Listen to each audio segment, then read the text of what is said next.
Saudara, kita mungkin pernah bertanya, apakah makna hidup ini? Apakah hidup ini semata-mata untuk bertahan hidup saja? Adakah makna dari kesusahan dan penderitaan hidup yang saat ini sedang kita hadapi?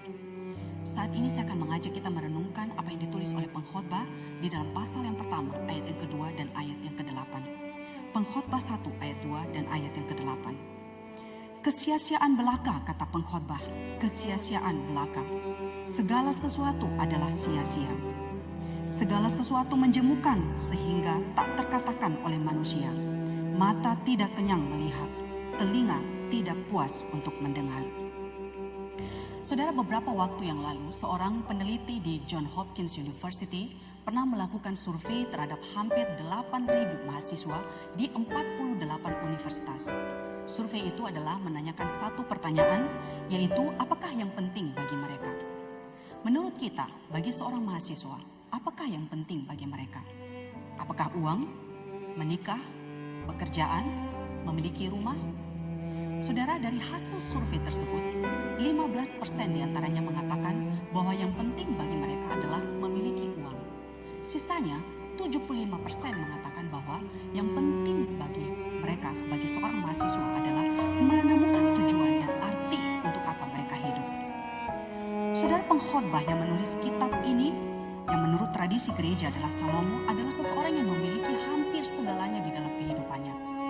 Hikmat, kekayaan, dan sudah mencicipi hampir segala macam kenikmatan hidup.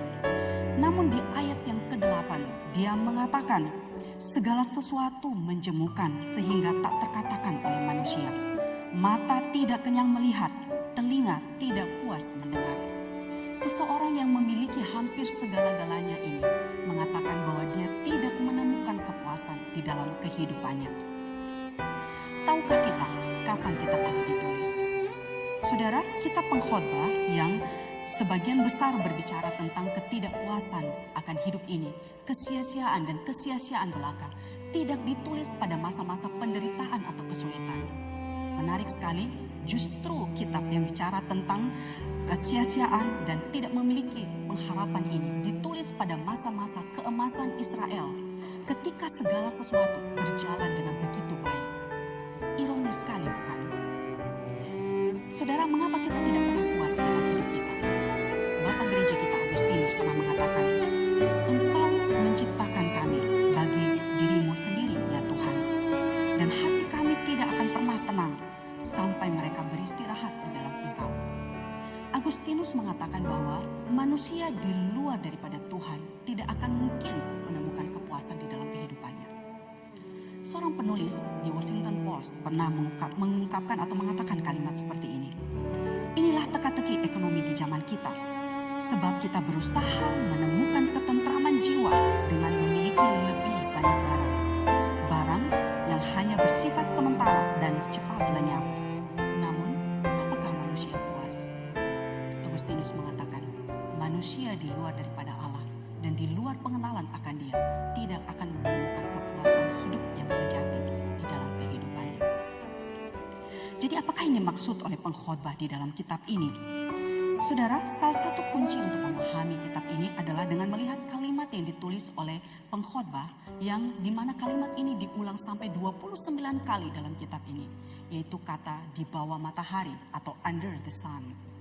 Pengkhotbah sebagai seseorang yang berada di bawah matahari melakukan pengamatannya, dan dia melihat di bawah matahari itu kelihatannya hidup itu sia-sia, kelihatannya hidup ini penuh dengan keputusasaan. Namun saudara, apakah betul hidup ini sia-sia? Apakah betul hidup ini tidak memiliki pengharapan? Tentu tidak. Allah yang menciptakan kita memiliki rencana yang baik dalam hidup kita, dan itulah yang harus kita kerjakan dan kita lakukan. Meskipun hidup digambarkan begitu gelap, namun kita melihat bahwa kehidupan manusia itu ada di tangan Allah. Tuhan Allah adalah Maha Kuasa. Dia pencipta kita. Dia yang menciptakan kita, memiliki rencana yang baik ketika Dia menciptakan kita dalam dunia ini. Dan di akhir daripada kitab ini, pengkhotbah di pasal yang ke-12 mengatakan, ingatlah penciptamu. Dia mengatakan bahwa nikmatilah hidup, jalanilah hidup, tetapi jangan lupa kepada penciptamu. Masa muram, masa terang akan silih berganti datang di dalam hidup kita ini. Tapi biarlah selama di dalam masa-masa itu kita menjalaninya bersama dengan Tuhan Allah kita.